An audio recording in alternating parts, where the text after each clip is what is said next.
वनशीतला देवीच्या पूजेने लोधी समाजाचा आषाढ उत्सव संपन्न झाला असून या निमित्ताने लोधी समाज बांधवांनी वनभोजनाचा मनमुराद आस्वाद लुटला। आषाढ महिन्यातील शेवटच्या रविवारी लोधी समाज बांधवांच्या वतीने बेडरपूल येथून वनशीतला देवी मंदिरापर्यंत पारंपरिक वाजंत्रीच्या साह्याने मिरवणूक काढण्यात आली होती। त्यानंतर सायंकाळी 5 वाजता नैवेद्य अर्पण करून वनभोजनाचा आस्वाद घेण्यात आला। हिंदू धर्मामध्ये आषाढ महिन्यात आपल्या आराध्य देवतेला नैवेद्य अर्पण केला जातो। त्याच पार्श्वभूमीवर रविवारी सकाळपासून शहरात आषाढ उत्सव साजरा करण्यात आला। लष्कर, बेडरपूल, नळ बाजार चौक परिसर या ठिकाणी सकाळपासूनच लोधी समाज बांधवांमध्ये उत्साह दिसून आला। नवनवीन कपडे परिधान करून आबालवृद्ध महिला आणि युवक युवतींनी आषाढ महोत्सवात सहभाग नोंदवला होता। दरम्यान रविवारी सायंकाळी 5 वाजता बेडरपूल येथून पारंपरिक वाजंत्रीच्या साह्याने आषाढ महोत्सवाची मिरवणूक सुरू करण्यात आली। वनशीतला देवी मंदिरापर्यंत सदरची मिरवणूक काढून मंदिरामध्ये त्याची सांगता करण्यात आली।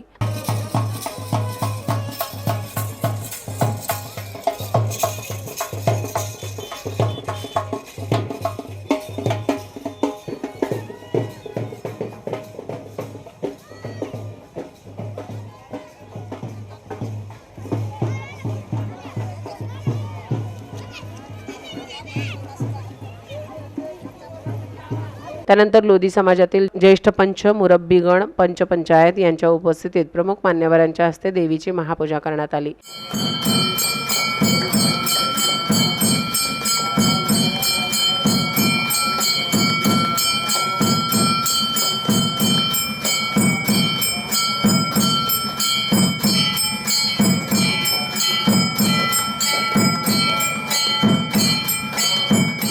देवीची महापूजा संपन्न झाल्यानंतर उपस्थित महिला भाविकांनी देवीला नैवेद्य अर्पण करून आपल्या आप्तेष्टांसह वनभोजनाचा आस्वाद लुटला। यावेळी सारे मंदिर परिसर, समाज बांधव तसेच आबालवृद्ध आणि महिला यांच्या उपस्थितीने गजबजून गेले होते।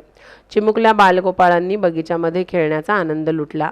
यावेळी लोधी समाज अध्यक्ष भगतसिंग कल्लावाले, लोधी समाज सामुदायिक विवाह समिती अध्यक्ष नागनाथ शिवसिंगवाले, बालाजी मंदिर ट्रस्ट अध्यक्ष घनश्याम शिवसिंगवाले, माजी नगरसेवक भारतसिंग बडूरवाले, रवी कैयावाले आदींसह पंचपंचायत, मुरब्बीगण आणि लोधी समाज बांधव मोठ्या संख्येने उपस्थित होते। मी आवर्जून आपल्या सगळ्यांमध्ये सहभागी होण्यासाठी आलोय।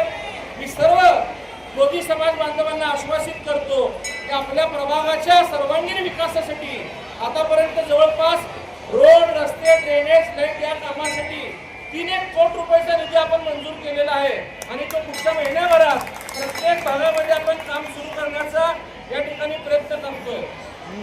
मला लोकांनी हिंदुत्ववादी आमदार म्हणून काम करण्याची संधी दिल्यानंतर आपल्या मतदारसंघातल्या प्रत्येक समाजासाठी आपण त्या समाजाचे भवन असतील, त्या समाजाचे मोठे सभामंडप असतील, हे करण्याचे काम करत आलोय, त्याला मंजुरी देत आलोय।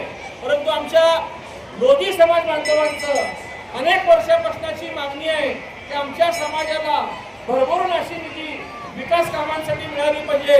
विशेषतः आपल्या समाजाचे अध्यक्ष भगतसिंगजी कल्लावाले साहेब सातत्याने सांगतात की लोधी भवन सोलापुरात झालं पाहिजे आणि मी समस्त लोधी बांधवांना आश्वासित करतो की आपल्या लोधी भवनसाठी 1 कोटी रुपयाचा निधी उपलब्ध करून देण्याची जबाबदारी माझी असेल। आपण सगळ्या समाज बांधवांनी एकत्रित येऊन लोधी समाजाच्या लोधी भवनची जागा निश्चित करावी।